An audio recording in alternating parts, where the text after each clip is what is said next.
Sir, my name is Taylor. 25074661, sir.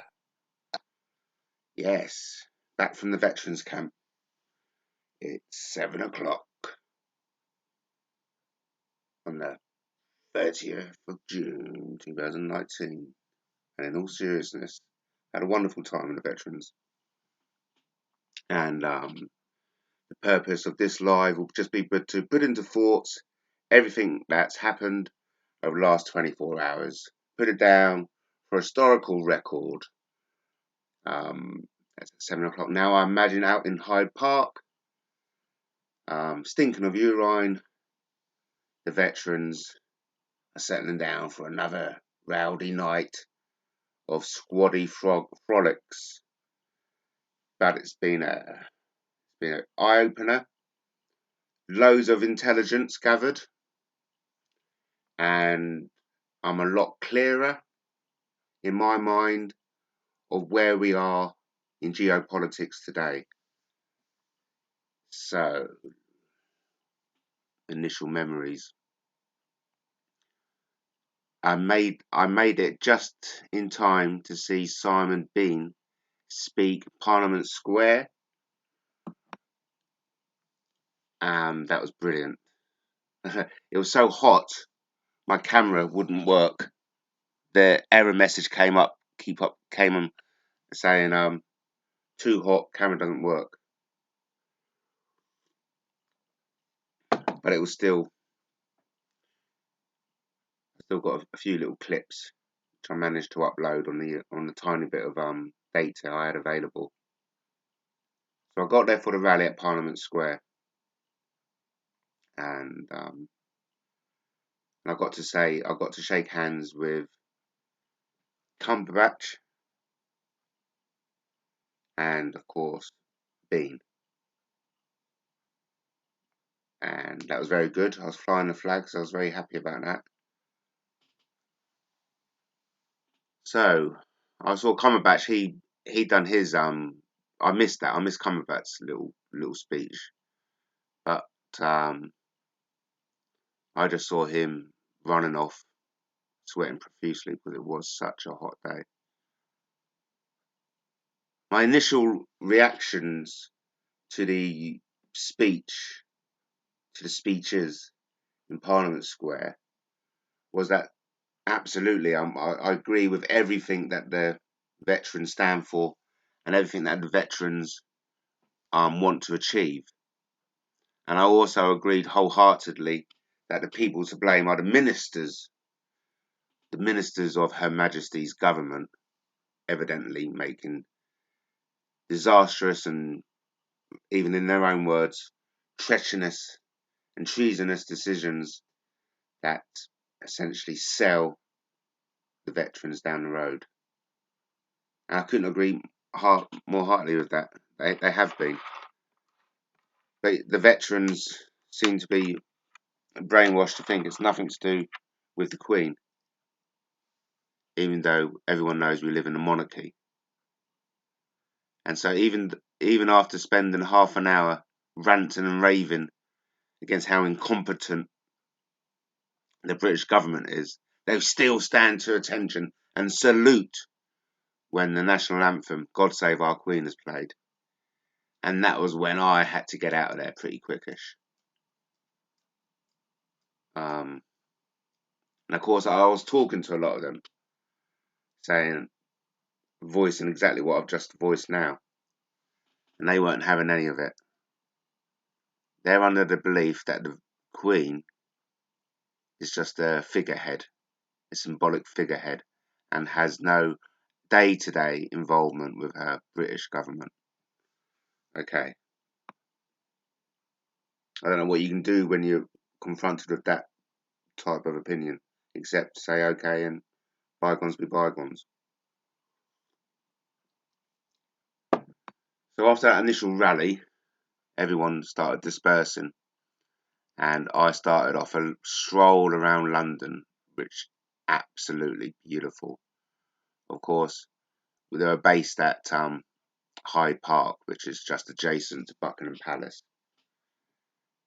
And over the road from Buckingham Palace is called, of course, St James Park. And that was the first time I visited St James Park. Beautiful place.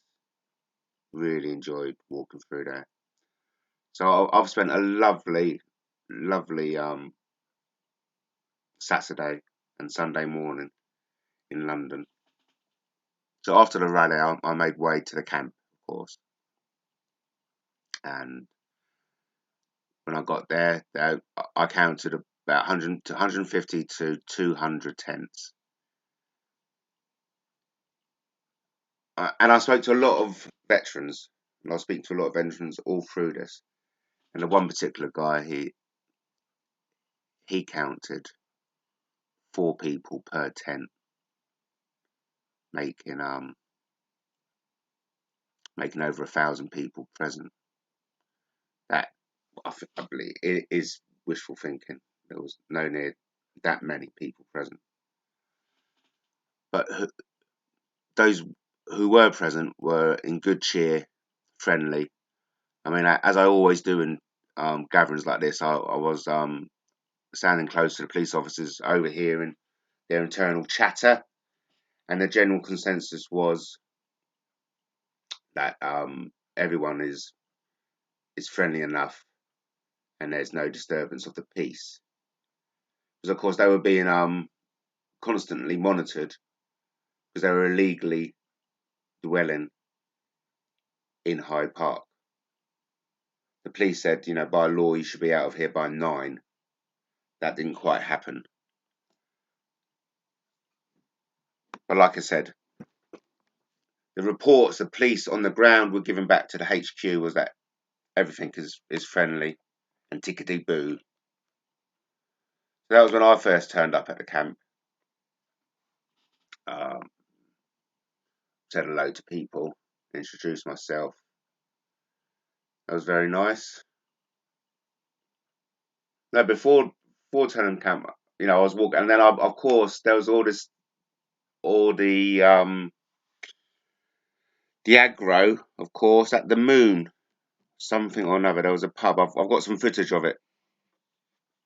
There's a pub going up that road, leads up to Nelson's Column, and I was walking past, and of course that was where all the veterans had retired to after the rally.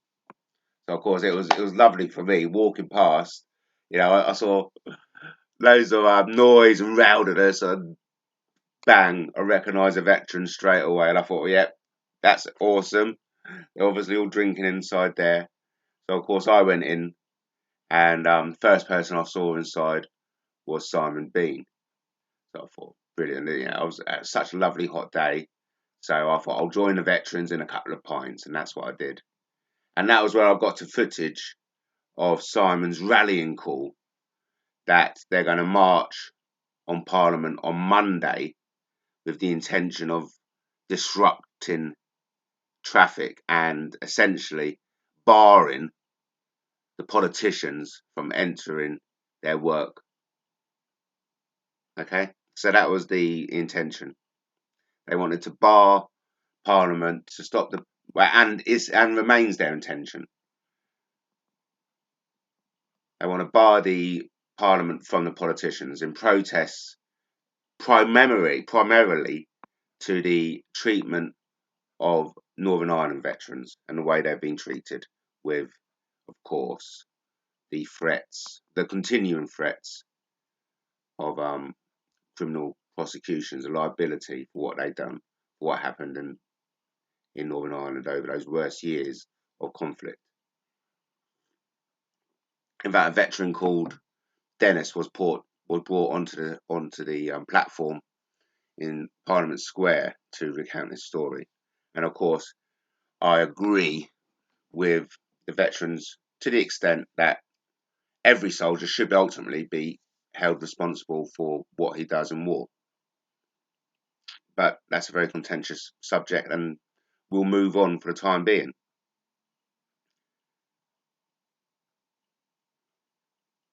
Just want to interrupt and say hello to Maria Gilligan.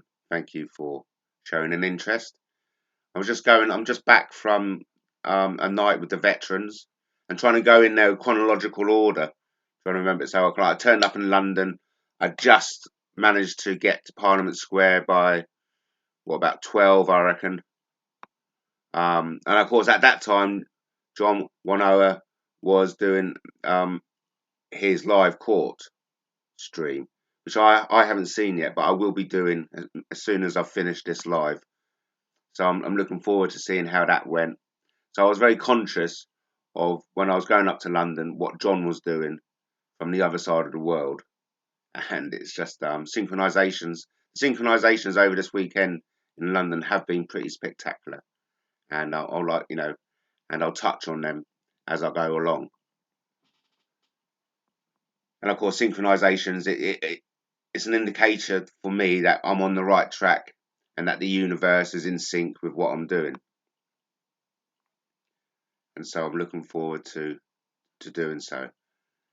Back to the chronological order, I've got some footage of what was kicking off because when mean, it was so funny because it was the memories that flood back of the rowdy squaddies in their pubs spilling out onto the streets having fights, and of course that was my bread and butter in the army, and so it was just such a happy feeling. It was like walking up the road and seeing this all kick off. It was like, man, I'm home. This is, and that's what I remember squaddies for. The infantry, God bless them, but they're thick as fuck, and all they like to do is drink and fight. And fuck me, I've had so much experience of dealing with drunk squaddies. I've also a lot of experience of dealing with their bloody domestic bust-ups when they return from duty to discover their wife has been shagging the German milkman for the last 6 months. But that's another subject altogether.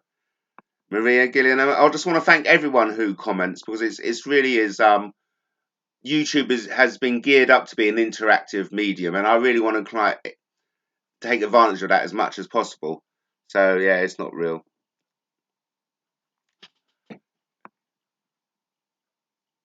So going back on my thoughts, I got some good footage also because on the pub over the road. Forgive me the names, but it was the Moon or something. But got the footage, and when I write all this up eventually, I will put all of the correct pub names. But the pub over the road from where the veterans were drinking, there were some National Front members, and of course, again, it's what I do. I walked over, and there was in this National Front pub, there were veterans in there as well, like rogue veterans, and so I had a good little conversation with one or two of them. I think one of the it just happened as I arrived. There was a big kickoff. There was a National Front guy in the pub where the veterans were drinking were rude to the team member behind the bar.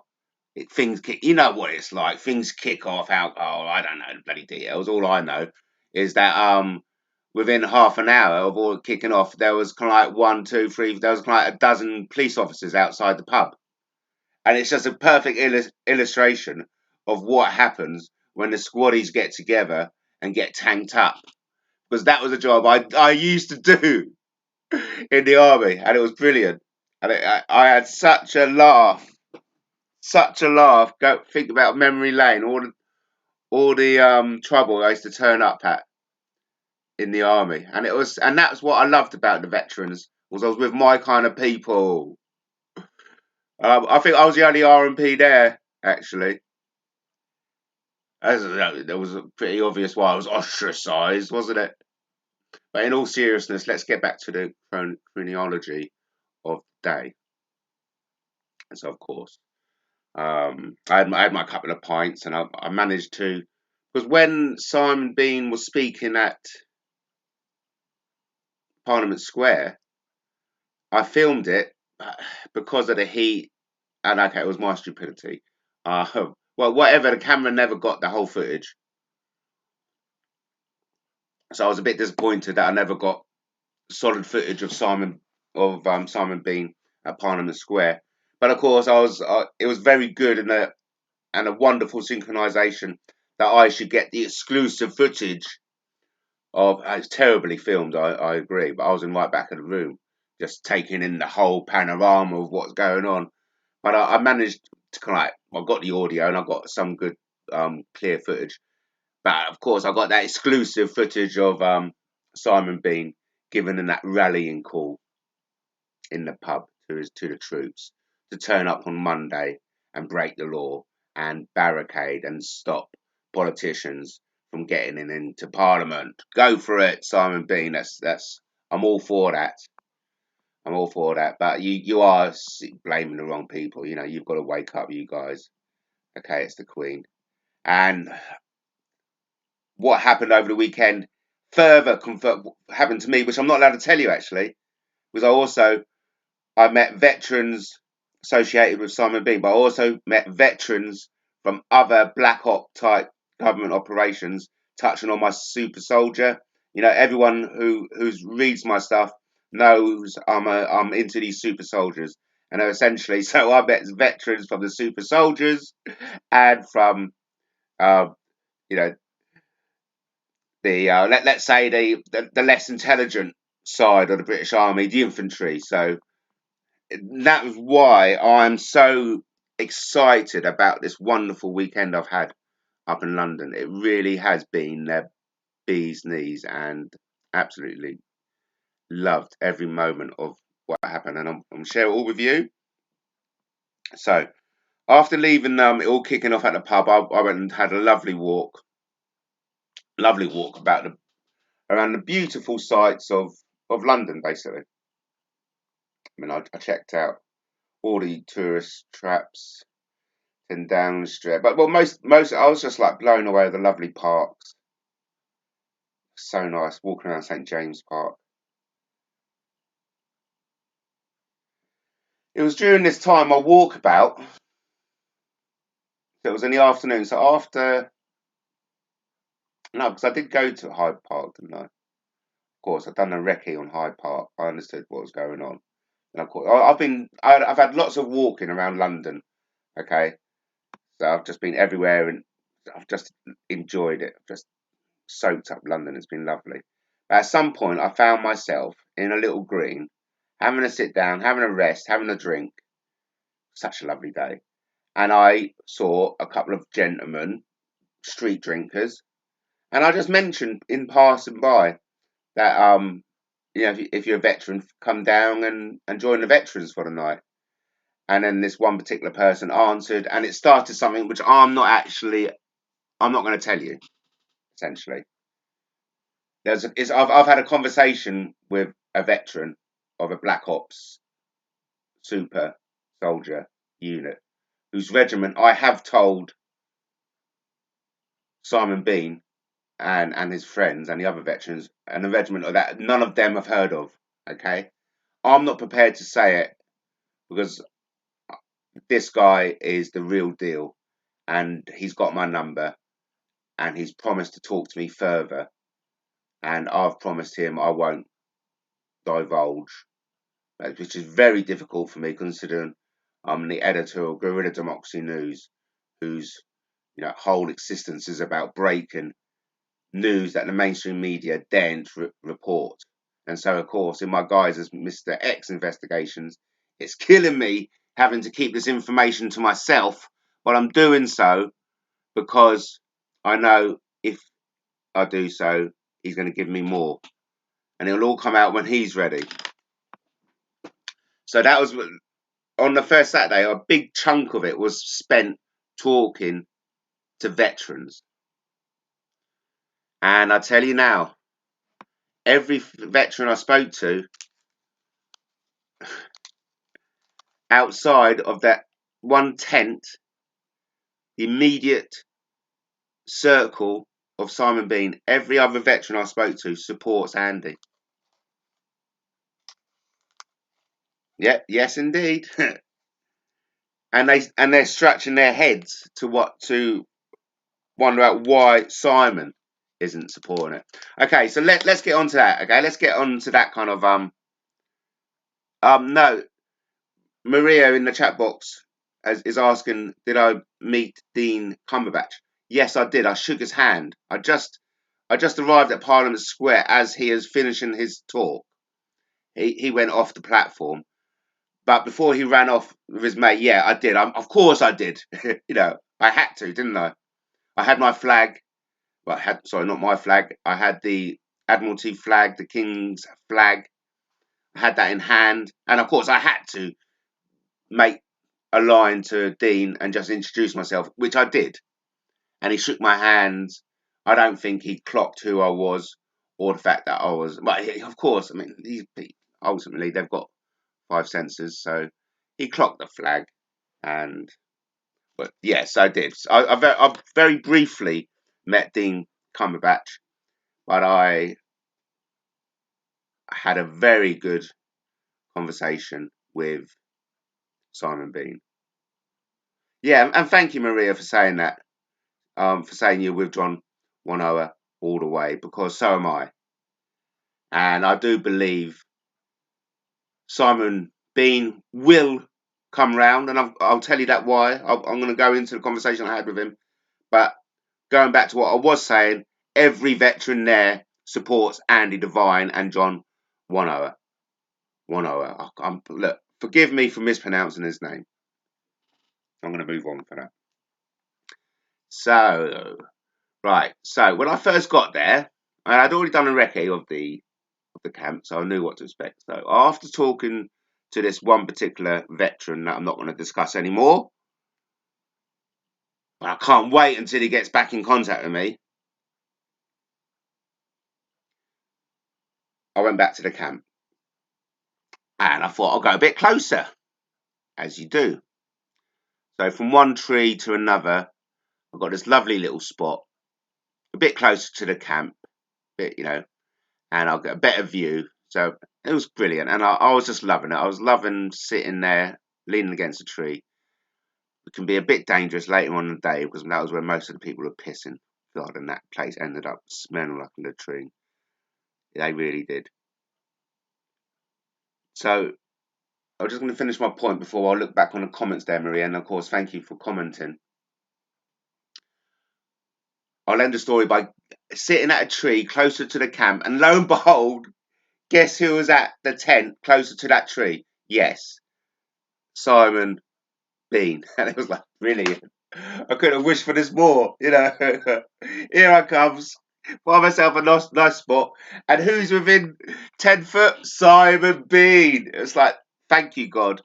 It could have been better. So I'm just going to look on the comments because I love comments from everyone. Maria, Dean said, if any King's flag people turn up, they were going in the river in a dinghy. Yes, of course. Of course. I heard that. Of course I heard that. And he said, if anyone turns up, and this ties in beautifully what happened to me that night, okay?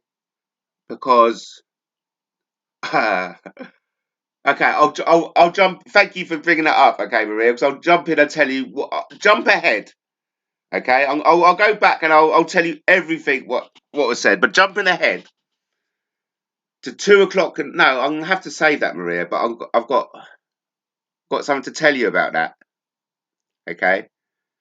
They threatened, didn't they? They did threaten. If anyone comes up flying that flag, they're going to take them up, put them in a rubber tyre, and throw them in the Thames. Okay?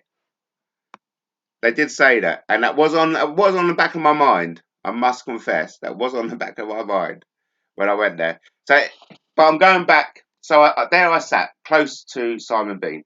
Now, when I first went back close to Simon Bean, there was a lot of activity. He was still being consulted. There was a lot of to and froing. And so that wasn't the time to introduce myself, okay? But the benefit of being so close to Simon Bean was that I overheard lots of stuff. And I got to identify the hierarchy of the veterans. So I got to realise who was number 2, 3, 4, 5. And it's very interesting because Simon Bean may not be number 1 in the veteran hierarchy. Just want to put that out there, okay? He may not be number 1. So I was able to observe, a lot of intelligence gathered, a lot of intelligence. I was able to observe, and one thing that came up, there is some internal aggro going on within the veterans. There are some members of the veterans that some other veterans would rather just fuck off, basically, okay? They're weird and a bit fucking dubious, to say the least. But that's their business. I'm not going to comment any more on that. You know, what happened at the veterans camp stays at the veterans camp, okay? Just looking at some, right, that, of course, you know, I welcome internal chat with each other, and please crack on in the chat room. So it's great to generate conversation. So when I first sat close to Simon Beans, I left him in peace. Okay, it was more of an observational exercise. I knew I'd get my chance to talk to Simon Bean. I knew God will present the situation all in good time. See what I've done there? God opens it up. If you give God time, it's good. Is okay. So I knew God will present me the opportunity to have a conversation with Simon Bean in due course. So I was in no hurry or rush to introduce myself. Okay, it was a beautiful setting. I was loving the parks. I was loving Hyde Park. I was loving the atmosphere of the veteran. It was just beautiful, and I was talking to people, and of course that was the main reason for my visit up there. I was talking to people. My flag was out all the time. My flag. I do apologise. Our flag. The Admiralty flag, the King's flag, was out all the time. It was flying proud in the lovely breeze of the best summer's day London can offer. Okay, so I love talking to people, and everyone I spoke to already knew about John, and that's another thing that will come up later on in the story. So, what time are we? We're going on Saturday about 6 or 7 now. Okay, well maybe not. Either way, so I was popping off every now and then just to, because of course there was no toilets close by. So if you wanted to go to a toilet, you had to go on another trek somewhere, either to go and buy something from a pub, you know, have a little drink, you know, just get yourself a beer, and then you can use the toilet for ablutions that way. So, yeah, so Hyde Park wasn't my favourite place to be, but it was still a lovely place to be. Okay, so let's get on. So what I've told you about is Parliament Square. I've told you about my meeting with a veteran of a different calibre from the squaddies at the veteran camp. I'm not going to say any more about that, except Simon Bean and his colleagues had never heard of the regiment. I'm not going to say the regiment's name. I promise not to, and it could get me killed and my children killed. You know, that information is now with Simon Bean. He can keep that to himself. I suggest that if you want to start sprouting what I said to you, that's the danger. You may really end up with, well, a knife in the head. But that was a lovely humour, by the way, and I think that's a good measure of the man, because I managed to get a measure of the man, and what he's done with that humorous take with the knife in his head. That's his apology. That's the best he can do. Okay, and I'll come on to why, because I had a conversation with him. Now, where is my? I've got some notes on it actually. Of course, where is it now?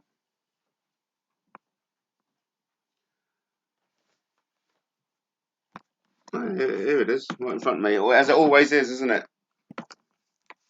So the second time, like I said, I'm not going to go into too much what I saw in my observational. I'm going to keep that's secret intelligence for me. But a lot of stuff, I learned a lot of stuff about how the veterans tick and the hierarchy and the internal struggles. Okay. One thing I will share was, you know, somebody came up to Simon, right, Simon, what are we going to do about numbers? So that was one of the subjects. Actually, that guy turned up when I was talking to Simon. So let's go on to that. I come back to the camp after I've been on one of my jollies. Okay, I come back to the camp. I'm tired. I just want to sit down. So I go back to the same tree, that was closest to Simon Bean.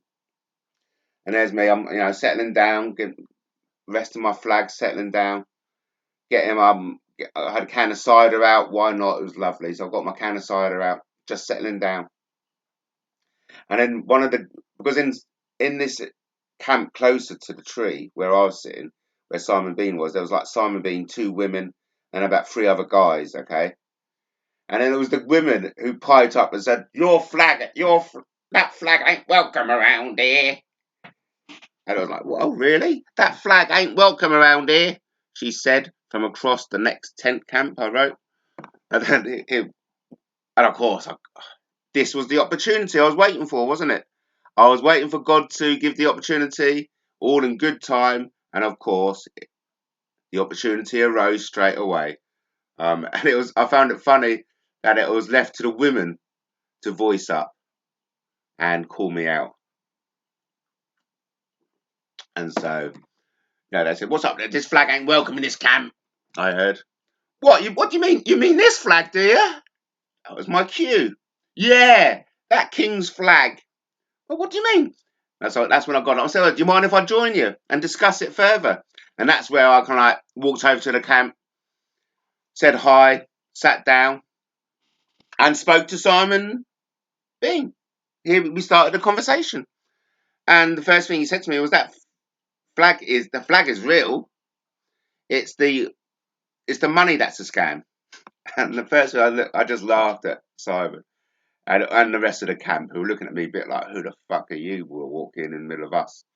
Anyway, I just said to him, "Look, I said on Friday the Euro lottery was 50 million. I said if I'd won that 50 million, I would put 25 straight to John there and then. I'll say, John, there you go, mate. 25 million pound to do your Moai tidal project. I would give that to him without a moment.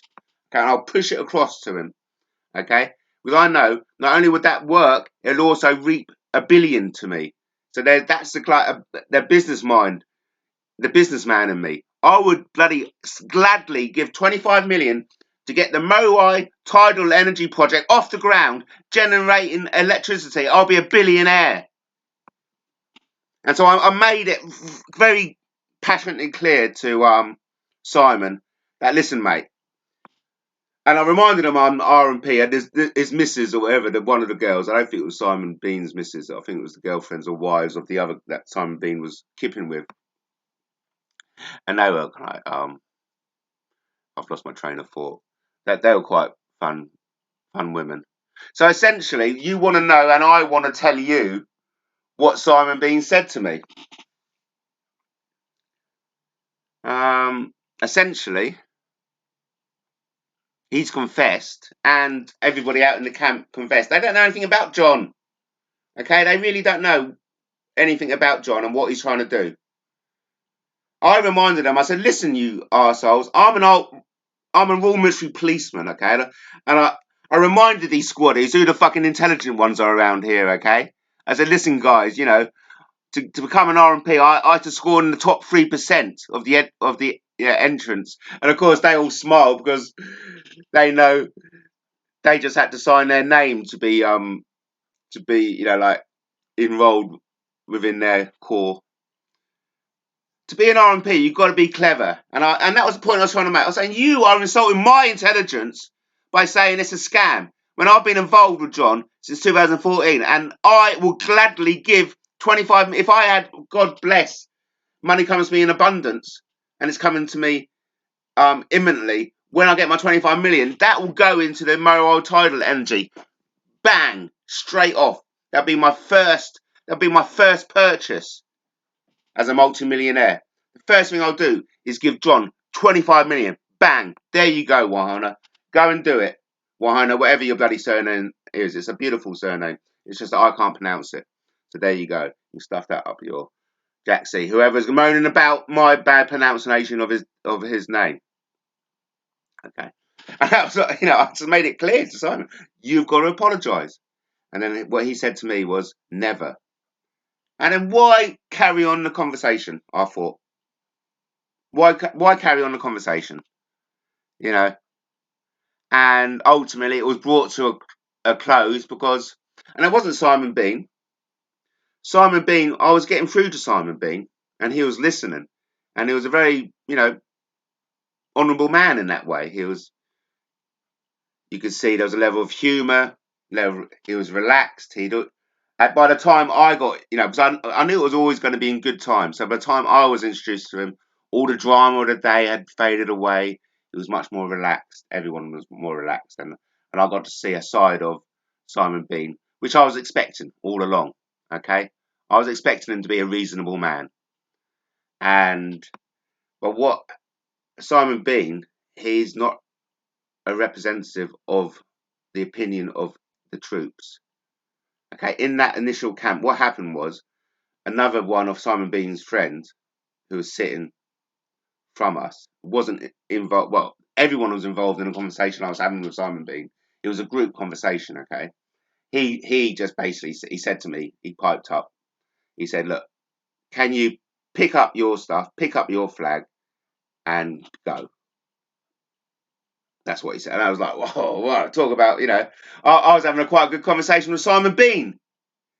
I didn't say this, of course. I was like, what? I was a bit shocked, really.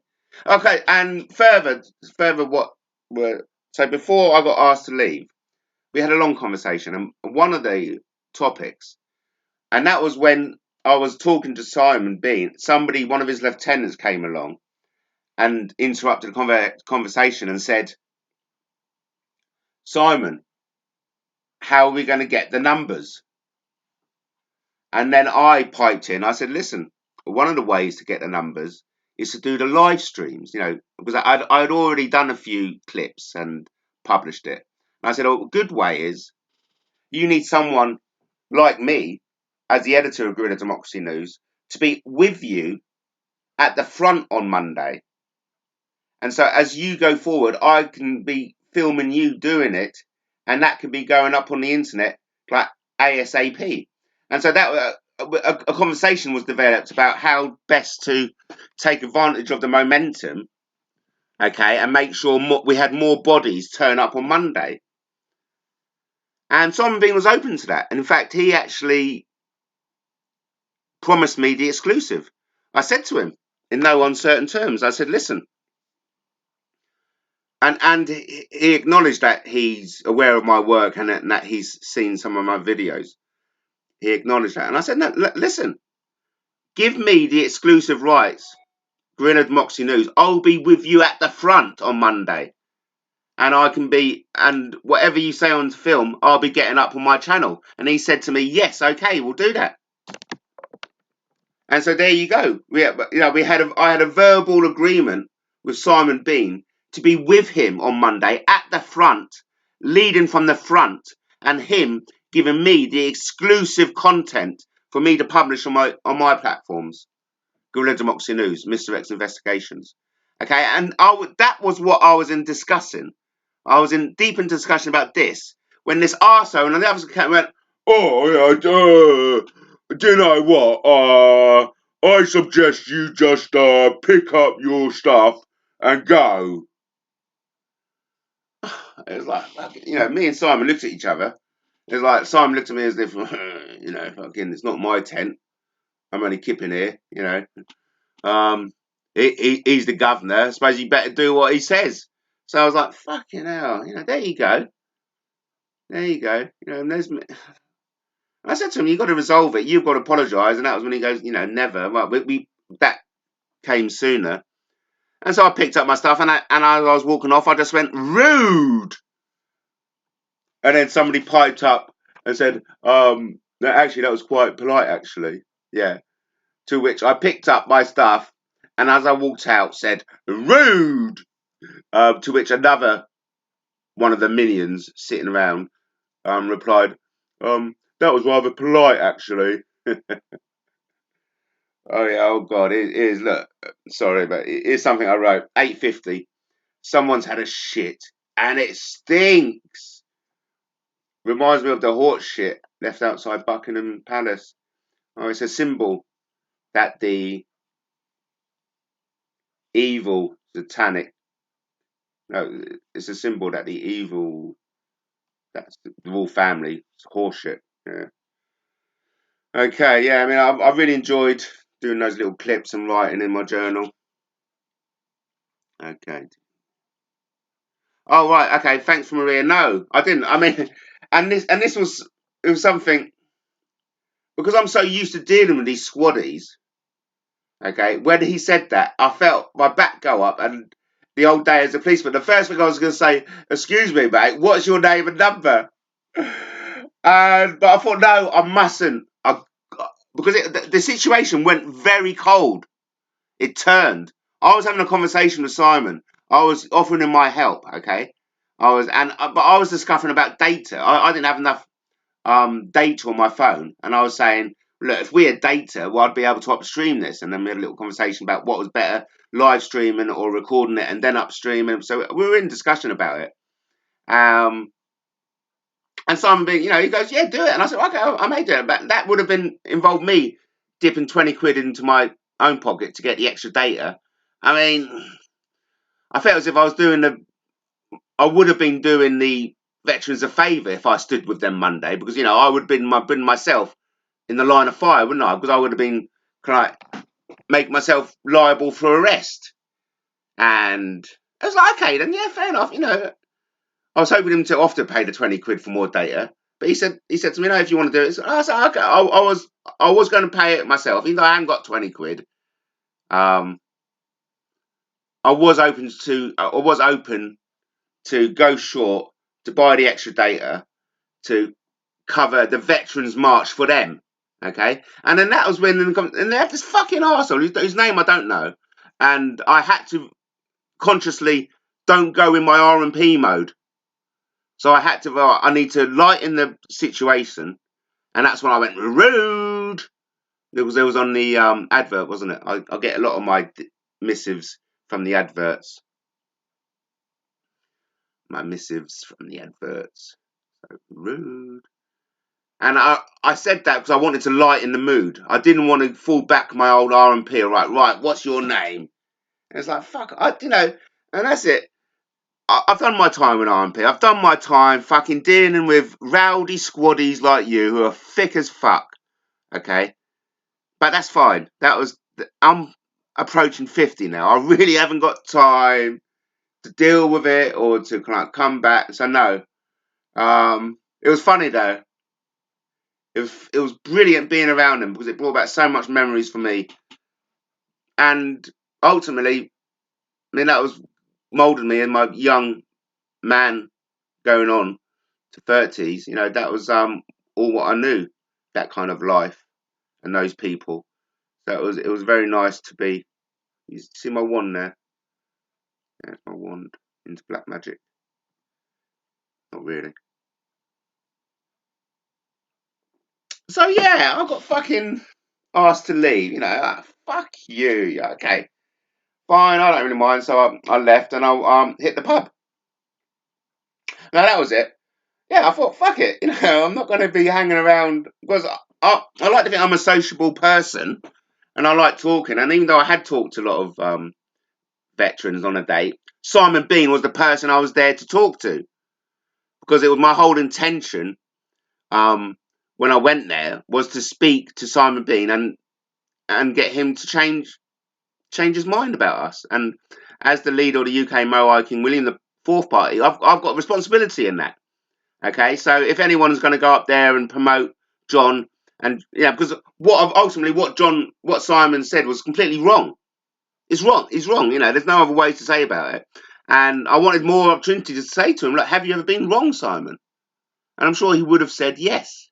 But was he man enough to come out and admit it? I reckon he has admitted it by this humorous joke with the knife in his head. Okay, I mean he's put it back on himself, isn't it? He made that threat, and it's put him back on himself. So that's the only apology we're going to get from him. Okay, I've got still so much to tell you about. So please bear with me. Okay, it's all going to come out. It's all going to come out. Look, I've got loads of pages of notes here. Oh my god, there's more pages than I thought I'd done. You guys, such a lovely day. I found myself little sunny spots, shaded spots all around Hyde Park and St James Park, and I was just sat there, just right into my heart's delight, and just watching the life go by. Here's what I wrote here: so beautiful, sitting on a park's bench, listening to an elderly couple chatter away in Cantonese while the world streams by, all the while watching ducks, pelicans, geese, and storks. I never thought London could be this beautiful. It's been a thoroughly brilliant experience thus far that has far exceeded my expectations. Putting the veterans to one side, I met myself a real life super soldier. I'm going to say no more about that. Say no more. I have generally pledged to keep secret everything he's telling me. Oh, so, and I think I've got a better understanding of world geopolitics at the moment as well. So that was it. So after being told I'm not welcome to talk, well, I got told, okay, that's an indication that Simon Bean isn't really in charge, is it? Because somebody else told me to stop talking to Simon and go, and Simon didn't overrule that. So there you go. Who's really in charge in the veterans? Simon Bean doesn't call all the shots, does he? No, he doesn't call all the shots. There's other people who call all the shots. And I tell you, I'm too old to find out their names. And I'm too old to worry about it. And I'm too old to kind of take those insults. So I just got up and I left. And I found a lovely old London pub. No, that was it. I actually thought, fuck that, I'm going to go back to my super soldier. That's what I thought. If I'm going to spend the evening with anyone, I'd rather go back to the old that veteran of the Black Ops and spend another hour or two with him, because wow, I mean, I was literally got pulled away from him the first time because I said, look, I need to get back to the veterans and see what they're up to. In hindsight, I wish I just stuck with. I wish I just stayed with the super soldier all the time, because what he said was fascinating, and he's a very intelligent guy, and wow. So I went back. I had another long walk, and I wanted to go and find this guy again, but I didn't find him. The place where I originally looked, he wasn't there. Thanks for the comment, Maria. You're not as old as me. Yeah. Whoa, 62. 62 is a lovely age, isn't it? 6 and 2 is 8. So, etymology all was in my head at the moment. So, I couldn't find my super soldier guy again, but I found the Albert, and I know, lovely. It was just such another wonderful experience that added to a wonderful weekend. An evening in a typical London pub. It was just loved it. It was a chance to charge up my phone and have a couple of pints and just join and just lap up the atmosphere. And I was talking to tourist couple, Sylvia and Richard from Tech Dallas, and I was having a wonderful conversation with them. They had been sweethearts since they were 19 and been together all that time since, and like in their 50s now. And they said and it was just lovely talking to them, lovely hearing their story, lovely telling them why I was in London. They found it all very interesting, and I gave them my card, and they said they'll follow me. So that was a lovely experience in that Albert, and I really had a lovely time. I think I so okay. So here it goes on. Okay, it all gets a bit juicy now. So at this point in the conversation, in the proceedings, I'd already met Simon B. I'd already got everything I wanted to know out of him. It's like you can lead a horse to water, but you can't make him drink.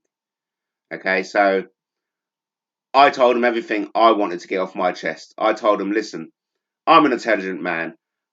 John isn't a scam. I wouldn't be. It's an insult to me saying it's a scam, regardless of the insult to poor John, who you've just pissed on his life's work, and you wonder why. He's been bounties on your head. Okay. In fact, just interrupt. I don't remember seeing Cumberbatch at all in the veterans camp. I just want to point that out. He may have been there somewhere, but I don't remember hearing him, because he's quite a loud voice and big personality. I remember hearing him or seeing him at the camp. So that's something else. Perhaps he had to get back to his gorgeous wife, no doubt. I know I would want to, rather than hang around pissed, soaked. I mean, really, by the end of it, by the end of whatever time they leave, that corner of Hyde Park is going to be a swamp of piss. It stinks so much. Poor guy. That's another reason why I had to come back. So anyway, I turn up. I fe- It was funny because I thought it was 9 o'clock. When time flies and you're having fun. I turn up back at the camp, thinking it was 9 o'clock.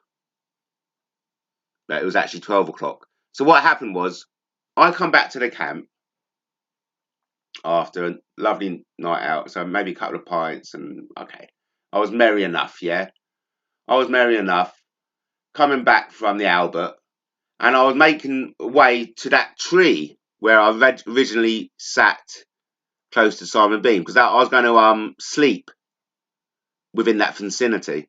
Okay, I, I'd already clocked that not to sleep next to a tree base, because that's what fucking everyone was having their pisses there. So I wanted somewhere close by to the camp, okay? Because I'm a veteran, isn't it? Is that right? Yeah, I'm a veteran. Oh yeah. No, before I go any further, going back while we're talking about this, going back to my conversation with Simon Bean, we asked, "Where's Gary Clark?"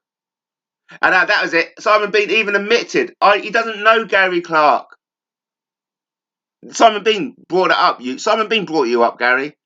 He goes, "I don't even know Gary Clark." And I said, "Well, why the fuck are you listening to him?" And he gives that little smile he does, like, and leaves it to one of his minions to answer. No, that's unfair to Simon. Simon didn't know why he doesn't like Simon. Simon doesn't know why he doesn't like John W. Okay? He doesn't know why. Because he's not really in charge. He's a follower. He could have been a general in John's army, but he's not. Okay? Simon Bean doesn't know why he doesn't like John. He doesn't know anything about it. No one knows about John Mahona in the close vicinity of Simon Bean. All the other veterans know about him. I saw someone in that pub where it was kicking off, where I filmed him. I went down to the toilet. My flag went everywhere with me. And one of the first comments by a guy, I won't name, I should do really. I think it's Cole Beach. Obviously not the same Cole Beach that is in Newcastle trial at the moment. It wasn't that Cole Beach, but it was other Cole Beach who's very familiar with Andy Devine, and he follows Andy Devine. He loves Andy Devine's show. He saw me. He goes, "Oh, a bit brave of you, bring that in here." I'm like, "Why?"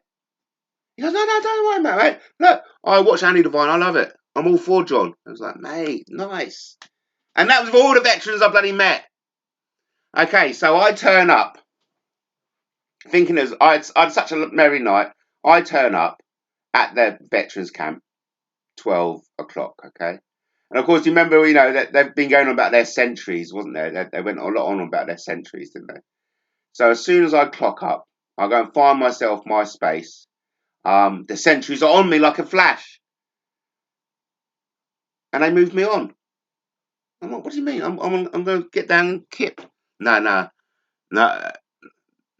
People are not happy with the King's flag around here. Now, bearing in mind, King's flag, Simon Bean's already said is real, but no, they don't even know what they're dissing. That's the amazing thing about this. That's the intel I brought back. They don't even know what they're dissing. Okay, it's fucking hilarious, really, but so tragic at the same time. So they go to me. No, people don't like your flag. Well, not my flag. People don't like the King's flag. Move on. I was like, what? Go on, out of the camp, Matt. Out of the camp. And that was when I said to one of these burly guys, fuck these squaddies. I said, "Mate, you don't even know who John Mahona is." And he looked at me, he was like, "I don't even know." I know he was. I was at the last live feed when he done his last live from, and I was like, "Mate, so you do know who he is?" He goes, "Yeah, I support him, mate." I went, "Well, what the fuck?" He's like, "Oh, I'm just shrugging my shoulders." It's like, "Oh, I'm just doing what I'm told." I said, "You're bad as the fucking cops." He was like, "Oh, don't get angry, mate. I've had a long day. I haven't had sleep in 48 hours." I was like, "Well, why you fucking act like a cop to me then, you cunt? Fucking moving me on. Oh, don't have a go, man. I mean, I'm tired, right? I said, yeah, I bet you don't even want to do this, do you? Well, yeah, I don't. I finished my century an hour ago. Well, why the fuck are you still here? Oh, I don't know. I'm a dumb squaddy. Well, fuck off. Well, it's so I walked off. It's like, fuck you veterans, you cunts. You're gonna think I'm gonna be bloody spending 20 quid to do your live feeds to help you? Do you think I'm gonna be standing with you on Monday? Think again, right? It gets better. It gets better as well, though. It gets better. More happens. More happens. So I fuck off. I was like, I'm in a fucking mood. Come back from a lovely, friendly evening at the Albert, the old typical British pub, London boozer. Oh, my old man's got money, leaves it up, he doesn't. Hey, lovely evening. And I come back. Within a moment of setting foot in the veterans, I've got these fucking 3-4 guys around me going, no one likes your King's flag. Fuck off. You're not allowed in the veterans camp. It's only for veterans. I was like, oh. So I was like, fuck. Do you know, I'm too old for it. I'm approaching 50. I don't need to deal with this shit. So I was like, fuck you, veterans. And I walk off, okay? Like, fuck it. So I was in a bad mood when I went to sleep, okay? So I didn't have a sleeping bag. I was pretty ill prepared. I was just, but I had enough. I was adequate. I had just the bare minimum, as a good soldier does when he goes out on his live reconnaissance, like what I was doing. These missions, you take the bare minimum. You take what you need, okay? And that's what I did. I took what I need. So I had my bare minimum, and so I found myself like 100 yards away from the camp, just like they fucking passed me on. So I found myself on my nice little spot, right? Settled, right? Relaxing. And by this time, what we're talking about, it's 12:30, right? I'm slowly, and the camp's still loud as fuck, like I knew they would be, because I know what squaddies are like. They're fucking, and squaddies and beer, there's loud as fuck, okay? I know squaddies. I've been around them. That's my career was, okay? I know what they're like. And so I'm actually quite blessed that I'm so far away from the camp, okay? Because at least the sound was a bit subdued. And the smell wasn't that fucking bad. Because I tell you, by that time, the stink of urine was in the air. It was like, So, there I am, back off. Slowly but surely getting comfortable. Getting wrapped up. Slowly going to sleep. Relaxing, getting peaceful. Getting one with the world. Reminiscing on a wonderful day. Remembering, there was a risk of coming up here, isn't there? There was a risk. They said if anyone turns up with flying your flag, you're going to get taped up, put in a rubber ring, and thrown in the Thames. Okay, so there was a risk me going, but I thought I had to do because they've got John wrong. They've got John W wrong, and it was my obligation as being involved with John to go up there and set the record straight and try and resolve this. So that was always my underlying motivation in this, was to resolve it, okay? And so, fucking, here it gets good. Listen up, listen up. There's me, relaxing, slowly getting to sleep, coming to peace with everything that happened today. And I'm sure I saw fucking lights approaching me, like, but nah, can't be. And there's a relaxing, like on the verge of going to sleep, just like I just want to, everything's safe. The environment is still. There's nobody walking around slowly. And then these fucking lights are coming closer. And I was like, oh, just getting closer and closer. These fucking 4 lights approaching in the darkness. I was like, oh, what is this? And then soon, lo and behold, fucking 4 figures approaching me. 4 fucking figures with their fucking lights on approaching me in the middle of the night, 2 o'clock in the fucking morning. Right? I thought this is it. This is it. They're going to come and fucking pick me up, wrap me in tape, put me in a rubber dinghy, rubber wheel, and throw me in a Thames. I was like, I was up with my fucking feet. I was like, come on in, you cunts. Do it. I was fucking right. And I was like, ah. Yeah, here they are, me going in, the only R&P. Of course they're going to do this. It was inevitable they're going to come and do this. All their fucking pent-up aggression over the years of all what the R&P's done to them. Oh, mate, I just knew it.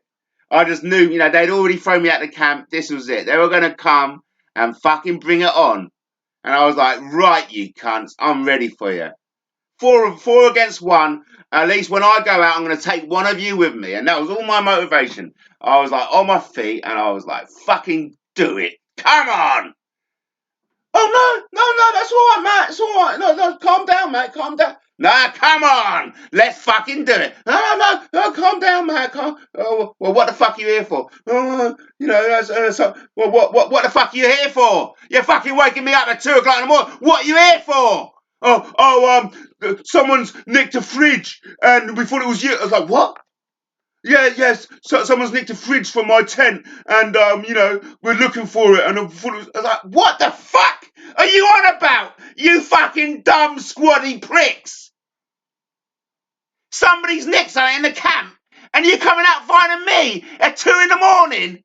You fuck these. This is the fucking squaddies we have to deal with. They're thick as fuck knobheads who still fucking salute the Queen, even though it's the Queen who fucking sold them out.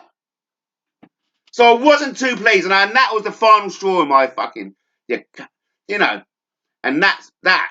Expect me to go back to sleep after that. So these fucking 4 cunts find me out at 2 o'clock in the morning. Wait, I don't know what I was. For me, they were going to come and do me. And I tell you, there was a moment I was like, I'm going to take one of you out. Do it, you cunts. I'm going to take one of you out. I'm going to take... One of them was guaranteed. I'd like to have taken more of you out, but I knew these guys were fucking... I know squaddies. They're trained killers. I know what they do, okay? So, so that was a fucking... I'll be honest with you. That scared the living daylights out of me. It scared the living fucking daylights out of me. Being approached by 4 squaddies at 2 o'clock in the morning, after being threatened that anyone who does turn up is going to be put on tape, put in the tyre ring and thrown in Thames. So I must admit, I was so glad when we managed to defuse that. But I couldn't get to sleep after that. Oh yeah, no, that was what happened, right? They come up. I thought they were going to come and lynch me. They was like, no, someone's nicked something from the camp. We're just looking for it. I had a bit of a body drop. Well, don't fucking come to me and asking me what's happening in your camp. You've just told me to fuck off. So why the fuck are you coming to bothering me, telling me something's nicked from your camp after you telling me to fuck off? You fuck... Oh, I was not happy. I was not a happy camper. And then one of these guys was like, look, come back to the camp. And what? Why? No, don't stay out here by yourself. There's druggies, there's junkies. They'll slit your throat. Come back to the camp. We'll protect you. It was like, no, it's all right, guys. Fuck off, please. You've already fucking gave me a heart attack, right? So just leave me alone. I don't want it. No. Come back. We'll protect you. I was like, oh, fucking okay then. Just to please them, right? I went back to the camp, right? Because they begged me to come back. Right, but no, they had my best interest at heart. Okay, so from a moment I thought they were going to come over there and fucking lynch me, to like, no, Matt, come back to the camp. We'll come under our umbrella. So I was like, okay then, guys, fucking thank you. I was still pissed off, and I am pissed off. So I go back to the camp, and of course I reckon it's 3 o'clock now in the morning, right? It's 3 in the morning. And the fucking camp, you got some squaddy going, show me the way to go home. Boom, boom, I'm tired and I want to go to bed. I had a little drink about an hour ago and it's going right to my head. Yeah, they started fucking these squaddies. I knew they're crazy as fuck. So they start singing this at 3 o'clock in the morning. I was like, oh, fuck. Yeah. At least being far away, I didn't have to hear the shit, but being close, hearing it, I was like, man, I'm not going to get to sleep. And so I got up and I fucking walked London, and it was beautiful. Honestly, it just brings magic to my heart. Walking around London, I mean, I tried to get settle down and have a kip on a few park benches and under a bush or underneath something in the playground, but I wasn't getting to sleep. Right, I was not getting to sleep. So from about like 3 to 4ish and then about 4:30, the dawn starts breaking. And just seeing light light up London. And of course, I ended up in Piccadilly Circus and seeing all the all the gorgeous women, gorgeous men, young, happy. They've just had a great night. Although they were spilling out of the nightclubs, then you can see the morning workers come in. The whole London waking up, beautiful. And so it was worth not going to sleep that night. Because I think going to sleep that night was never on the cards, was it? No, no. I was having too much fun.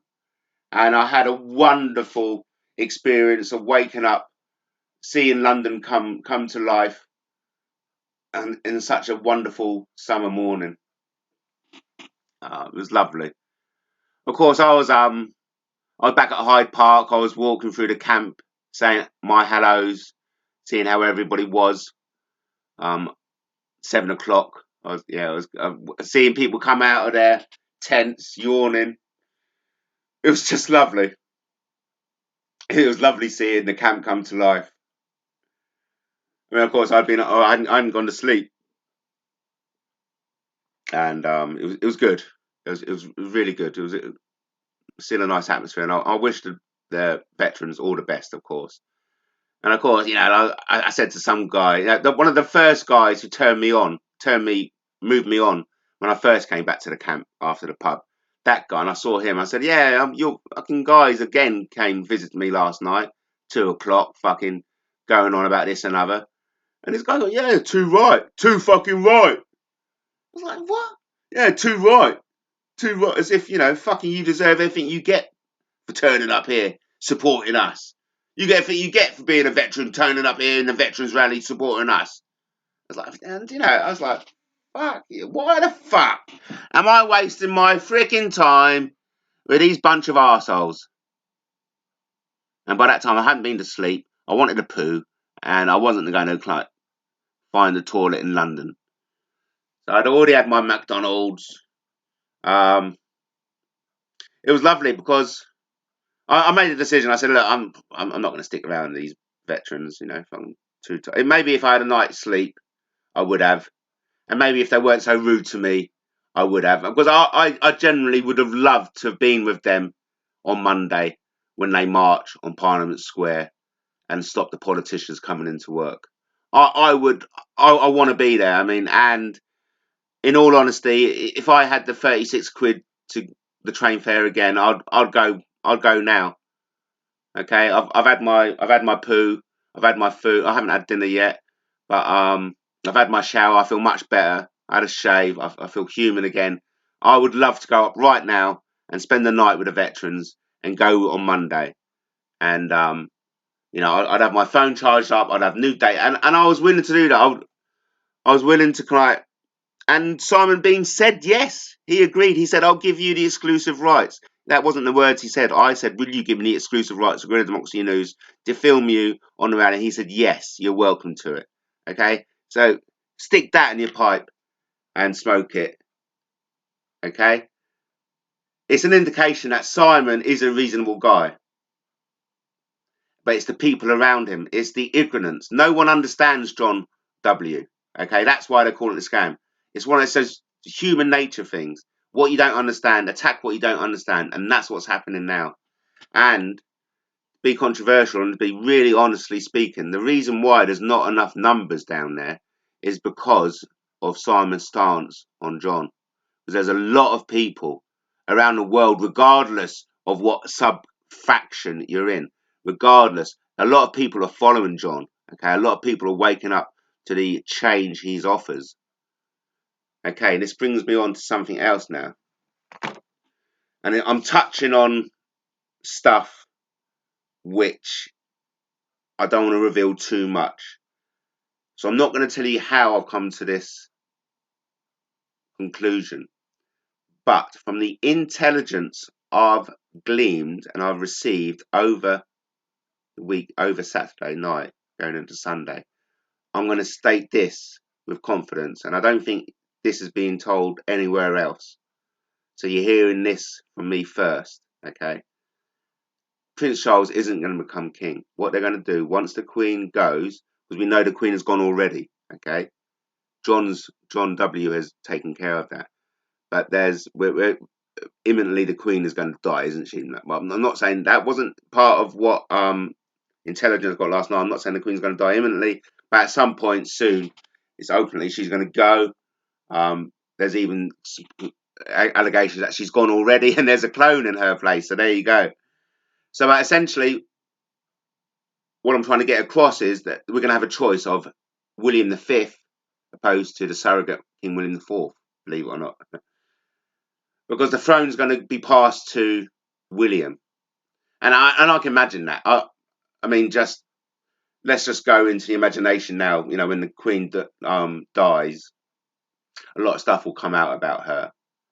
And then, of course, when the light is shined on Charles, a lot of stuff is going to come out about him as well. And they'll be tainted. And so they can easily be moved aside with the new saviour, isn't it? And we always talk about this in the New World Order, the New World Order coming in, they're having a spearhead, you know. And it's going to be William. We've always known it's going to be William. He's going to be the new white hope that leads us into a better future. And it's going to be William who's going to be king next. But with that upheaval of the Queen passing and Prince Charles being refused kingship, martial law is going to be brought in. And so that's something I've learned over the weekend. Martial law will be brought in with the passing of the kingship to King William. He'll be the fifth, won't he? He'll be the fifth. Am I right? I think I am. When he becomes king, he'll be William the Fifth, won't he? Right. So essentially, and he's going to come to monarchy. He's going to come to power under the baton. There's going to be force. It was going to be martial law, and this is it's status quo. You can continue the status quo. Continue what you got now. Continue the oppression. Continue the lies. It's going to carry on with William V. The alternative now is that we've got the surrogate King William IV, haven't we, in the guise of John One-Hour. 1 hour, okay? I can do it. It's just that my mind finds it easier to mispronounce it. It's John W. So he is offering a choice of a King's Bench. We all know about what he's offering, okay? And if you don't know what John is offering, please visit the UK Moai King William IV party, and eventually in there, within the news somewhere, or even Google yourself, moaipowerhouse.com. Go on Facebook, just Google his name, and enough stuff will come on. Okay, it'll be lovely. No, I'm not. I'm not going to read any comments of a negative nature, and especially Chris Bryan, I think it is. I saw a picture of Chris Bryan. What a fat fuck! But let's not swear. Okay, so I think I'm gonna bring it to a close now. They eventually got through my armour, the trolls. You know, I'm loving this, staying over in London, sleeping out under the stars. There was no stars really. Who knows? I may even stay here indefinitely. So that was how I was feeling at the start of it. I was ready to stay there all for as long as it takes. So I know Simon Bean, he vowed to stay there until Wednesday, didn't he? I was like, and that was actually part of my game. I wanted to be there for as long as I could, so I'll be able to help talk to Simon whenever I could, and show him the error of his ways. That was going to be my strategy, but ultimately I threw that strategy away because I'm too old to be spoken to like shit. Okay, if I'm trying to help you, I'm trying to help you, and if I try and help someone, I want thanks out of it, not to be insulted. So that was you had your chance. I could have had, you know, who else is doing your PR, Simon? You needed someone there on the ground with a journalistic flair to get your message out. Okay, you could have utilised the million hitting Guerrilla Democracy News. I'm getting 10,000 hits a month. I mean, I can show you the figures are going through the roof. I'm onto a new level now. Regularly over 1,000 views a hit a day on Guerrilla Democracy News. So I've got I had a platform there to help you, Simon Bean, and you personally knew the benefit of having me on board, right? Because it wasn't you who told me to leave. You are a transparent man. I feel stubborn as fuck for saying you'll never apologise, but ultimately you will because you're wrong, and you have apologised. So thank you. You've done so in a humorous way. And I love that because, like you said at the camp, you've seen my videos, right? You know what a plonker I am with my humour, and I feel as if you've got the same type of humour, Mr. Bean. And I love that little clip with the knife in your head. Of course, that was brilliant because, of course, that was the threat you said against Andy Devine, wasn't it? And like you said, let's put it all to bed now, okay? You've admitted that you know fuck all about it, okay? And that's fine. You know fuck all about it. But ultimately, you do. John still deserves an apology from you. That's still in the air, okay? So I'll leave that in your court, Simon. Have you ever been wrong? Have you ever been wrong? Of course you have. Are you man enough to say sorry? Of course you are. It wasn't nice calling him a scam. Okay? He's a great man. He's doing a lot for the world. Like a lot of other people I know. God bless. A big shout out to Edward Ellis and what he's going through. Okay? It's just that, you know, I spoke to a veteran from a regiment you've never heard of. Okay? There's a different world out there. I'm in touch with it. Okay? I'm aware of it. We are the King's Bench are aware of it. Okay? I'm not going to tell you what the special ops veteran told me. Okay? But if I did, everyone out there will say, yep, that is true. It rings true. They know it. Right, I'm going back to the comments. John has been stopped from coming into the country by liars, trolls, telling custom things that are not true. That's exactly the reason John never got into the country. Because he had got into the country previously, wasn't he, without any trouble. But that was when the trolls wasn't on the case. And these trolls, and what's so disgusting was how they gloat about phoning up immigration, and they do their screenshots of thank you for reporting anonymously to blah blah blah, be it Facebook or anywhere. How they record their call. I mean, that Joe Solace, the most vile and stomach churning interviews of recording I heard of her calling New Zealand, sprouting that shit. Okay, so I like to think I've told you everything about the Veteran Weekend. I don't know how long we've been going on for. Long enough, no doubt. God knows. Oh yeah, what we've been doing 1 hour 18. Yeah, cool. Thank you for all the comments, especially a big shout out to Maria. Many thanks, Maria, for commenting. It's always great, to hear from people who are listening, and it's I'm so grateful that you did take the time to comment because, of course, YouTube makes this as interactive as possible, and I think we may as well take advantage of that as much as we can. Okay, so I've got lots of notes. I was writing to my heart's delight. It was martial law is coming. That's something I wasn't particularly so clued up on as one before. And so I think I've done all my little clips. I've uploaded them. I've got some clips of the police present outside their pub. I mean, these squaddies can be a rowdy lot, and ultimately they all reverted to type. Um, I would be with you, veterans, but you were rude to me, okay? And I had no sleep, and you're marching on the wrong. You're blaming the wrong people. But apart from that, though, wonderful. Okay, bye ever so much, Maria, and thank you for tuning in. And yeah, so that's it. Um, I, I'm sorry I'm not there with you Monday. I wish I could be. Maybe, yeah. Okay. Thanks, veterans. Thank you, Simon Bean, for giving me the time. Ultimately, you did give me the time. I asked to join you, and you said yes. And so, and it was really a pleasure talking to you. It was a pleasure talking to all the veterans I spoke to. I spoke to a lot of you, and a lot of you told me how you really feel about things. And I agree with you. Simon has got it wrong on John, and Simon has realised that now. Okay?